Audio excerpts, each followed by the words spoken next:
इंशाल्लाह जो नेक्स्ट जो है ना वो सिंध में इमरान खान हुकूमत बनाएगा। वो ना करप्ट है, ना वो बेईमान है, ना उसके कुछ इतने पैसे हैं जो वो बाहर अपने अकाउंट में रखे। जैसी पॉलिसी जा रही है उम्मीद नहीं नज़र आती। एक ही पे भारी है, 1 लाख तो दूर की बात है। अस्सलाम वालेकुम नाजरीन, वज़ीर तलीम सिंध सईद गनी साहब ने कहा है कि अगर सिंध में 1 लाख इमरान खान भी आ जाएँ तो वो सिंध में अपनी हुकूमत कायम नहीं कर सकते। क्या वजह है कि इन्होंने अब इतने कॉन्फिडेंस के साथ ये बयान दिया है? अपनी कारकर्दगी की बिना पर दिया है या महज एक सियासी बयान है? आइए जानते हैं अवाम से। जी, अगर देखा जाए पाकिस्तान में तो इस वक्त इमरान खान की जो मकबूलियत है ना, वो आप ये आज़ाद कश्मीर का जो इलेक्शन है इसमें देख सकते हैं। इस वक्त माशाल्लाह इमरान खान साहब की जो हुकूमत है वो तकरीबन 6 सूबों में हो चुकी है, 2 रियासतें और 4 सूबों में। तो इंशाल्लाह जो नेक्स्ट जो है ना वो सिंध में इमरान खान हुकूमत बनाएगा। उसकी वजह ये है कि वो ना करप्ट है, ना वो बेईमान है, ना उसके कुछ इतने पैसे हैं जो वो बाहर अपने अकाउंट में रखे। तो सईद गनी साहब जो हैं वो जरदारी साहब के पुजारी हैं। वो उनका जो पैसा है वो उस पर रखवाली करके बैठे हुए हैं और वो नहीं चाहते कि सिंध जो है ना वो तरक्की करे। और मेरा नहीं ख्याल कि इस दफ़ा सिंध में पीपल पार्टी हुकूमत बनाए। यानी आपका कहना है कि सिंध में इस वक्त करप्शन हो रही है जिसकी वजह से इमरान खान वहाँ हुकूमत में कामयाब हो जाएंगे, यानी उनकी कारकर्दगी इतनी अच्छी नहीं है। जी बिल्कुल, इस वक्त करप्शन जो है ना वो सबसे ऊंची दर्जा पर हो रही है और इमरान खान जो है ना वो इंशाल्लाह सिंध में भी हुकूमत बनाएगा। बल्कि मैं अपनी ज़ाती राय अगर आपको दूँ तो इस वक्त पाकिस्तान में सबसे ज़्यादा जो अहल बंदा है वो इमरान खान है। क्या आप अब तक कारकर्दगी है जो PTI की मरकज़ में हो गई, पंजाब में हो गई या बाकी जो 2-3 सूबों में जो पहले बनी हुई है उससे आप मुतमईन हैं जो सिंध में नहीं? जी बिल्कुल, मैं मुतमिन हूँ। हमें इस तरह के लीडर चाहिए जो दबंग तरीके से ऐलानात करता है, जो लोगों के हकूक़ पर तहफ़्फ़ुज़ से बैठा हुआ है। और हमें खुशी है कि इमरान खान हमारा वज़ीर आज़म है।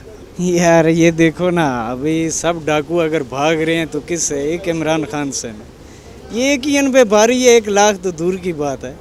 यानी आप कह रहे हैं बाकी सब डाकू हैं, इमरान खान डाकू नहीं है? नहीं, बिल्कुल नहीं है और सही बंदा, और इसको चाहिए कि इनको जो है ना सबको लिटाए। नहीं, आप इस बयान के बारे में क्या ये महज सियासी बयान है या वाकई सिंध में उनकी कारकर्दगी को अच्छी है? ये बकवास कर रहे हैं। इनके स्कूलों में तो गधे बांधे हुए हैं, सब चीज़। इनके स्कूल हैं कहाँ उधर? और ये एक सियासी बयान दे रहे हैं, इसमें कुछ नहीं। अगली हुकूमत उधर PTI की ही बनेगी। क्या 3 साल हो गए तहरीक इंसाफ की हुकूमत को मरकज़ में और पंजाब में, क्या अब तक आप उनकी कारकर्दगी से मुतमईन हैं? बिल्कुल हैं। जो इक़दामात कर रहा है वो फॉर एवर के लिए कर रहा है, बहुत आगे के लिए। ये तो वक्ती कर रहे थे, जनरेटर से बिजली बना दी हमने, शॉर्ट फॉल पूरा कर दिया, यही हो गया। पाकिस्तान को लूटा बाहर बैठ गए। हम जो है अदालतों से बाला तर हैं, दूसरे हैं, तीसरे। आज मरीम नवाज़ उधर पीट रही है मैं कश्मीर की बेटी हूँ। अगर ये कश्मीर की बेटी है तो इस नवाज शरीफ जब इंडिया में गया उसने किसी कश्मीरी हुर्री तरह नहीं, वो तो एक अलग इशू है, वो एक अलग इशू है। लेकिन आप कारकर्दगी की बिना पर सिंध और तहरीक इंसाफ की जो कारकर्दगी मरकज़ है उसकी बिना पर, यानी आप कह रहे हैं कि तहरीक इंसाफ की कारकर्दगी सिंध पीपल पार्टी की कारकर्दगी से बेहतर? यार 1 लाख दर्जे बेहतर है, 1 करोड़ दर्जे बेहतर है। ये इन चोरों को तो बिल्कुल सफाया होना चाहिए। जहाँ तक कारकर्दगी की बात है तो दोनों की कारकर्दगी एक से बढ़ के बदतर है, ठीक है ना। सिंध हुकूमत की अच्छी है ना वफाकी हुकूमत की अच्छी है।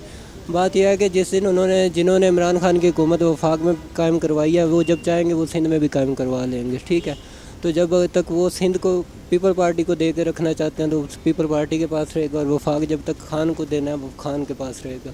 आपकी नज़र में क्या सिर्फ सियासी बयान था? क्योंकि 2 दिन पहले शेख रशीद साहब ने कहा कि हम सिंध में भी अपनी हुकूमत कायम करने जा रहे हैं आज़ाद कश्मीर के बाद। शेख रशीद साहब तो PTI का हिस्सा नहीं है, शेख साहब की तो सेपरेट पार्टी है ना। बेशक उनकी पार्टी है लेकिन वो मरकज़ में PTI के साथ इत्तेहाद है उनका, और वो वज़ीर दाखिला हैं। क्या सईद गनी साहब का ये सिर्फ सियासी बयान था या वाकई उनकी कारकर्दगी इतनी? मेरा भाई दोनों तरफ ही सियासी बयान है, इधर से भी सियासी बयान था उधर से भी सियासी बयान था। एट द एंड बात वही सौ बातों की एक बात है कि जिस इस्टेब्लिशमेंट ने यहाँ पे खान की हुकूमत बनवाई है उन्होंने इस सिंध में पीपल पार्टी की हुकूमत बनवाई हुई है, ठीक है। जब वो चाहेंगे यहाँ से खान की भी छीन सकते हैं, जब वो चाहेंगे वहाँ से पीपल पार्टी की भी छीन लेंगे। आपका कहना है कि पाकिस्तान में जो भी हुकूमतें बन रही हैं वो इस्टेब्लिशमेंट की मर्ज़ी से बन रही हैं? तो आपको क्या लगता है नहीं बनती? यानी अवाम का कोई राय वोट वो अवाम को कुछ मायने नहीं करती? अवाम की राय को बड़ी आसानी से चेंज कर सकते हैं ना। वो उनके पास वो जो दौड़ने वाले घोड़े होते हैं ना उनकी डायरेक्शन बदल देते हैं। वो आज पीपल पार्टी में बैठे हैं, कल को वो उन्हें उठा के PTI में बिठाएंगे, PTI से उठाएंगे नून लीग में बिठा देंगे। ये काम तो इस्टेब्लिशमेंट अब अगले इलेक्शन में किसको ला रही है? इस्टेब्लिशमेंट अभी तक तो खान को ही लेके आ रही है।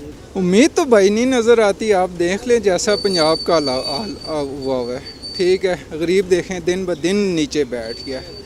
امیر تو خیر آپ نہ ہی ترجیح لگاؤ، کیونکہ ہم لوگوں نے آمدنی یہ ہے 20-25 ہزار روپیہ منتھلی کمانا ہے تو سرکل چلانا ہے. بقایا دیکھیں جیسی پالیسی جا رہی ہے امید نہیں نظر آتی. تو جو سندھ میں ان کی پالیسیز چل رہی ہیں ابھی تک ان کی کارکردگی ہے، کیا آپ اس سے مطمئن ہیں؟ یار سندھ میں تو ہمارا اتفاق ہی نہیں ہوا ہے جانے کا، نہ ہی ہم اس کے بارے میں کچھ سے ابھی تک جو میڈیا دیکھنے میں تو یہی لگ رہا ہے کہ سندھ بھی فلاپ ہی ہے، یعنی سیاسی بیان ہے. سیاسی بیان ہے. تو جی ناظرین، آپ نے سنا عوام کا اس بیان کے بارے میں کیا خیال ہے. یہ تو آنے والا وقت اور 2023 کے الیکشن ہی بتائیں گے کہ سندھ میں کس کی حکومت بنتی ہے. کیمرہ مین دانش کے ساتھ سعد اخلاق، کیپٹل 51 نیوز، اسلام آباد.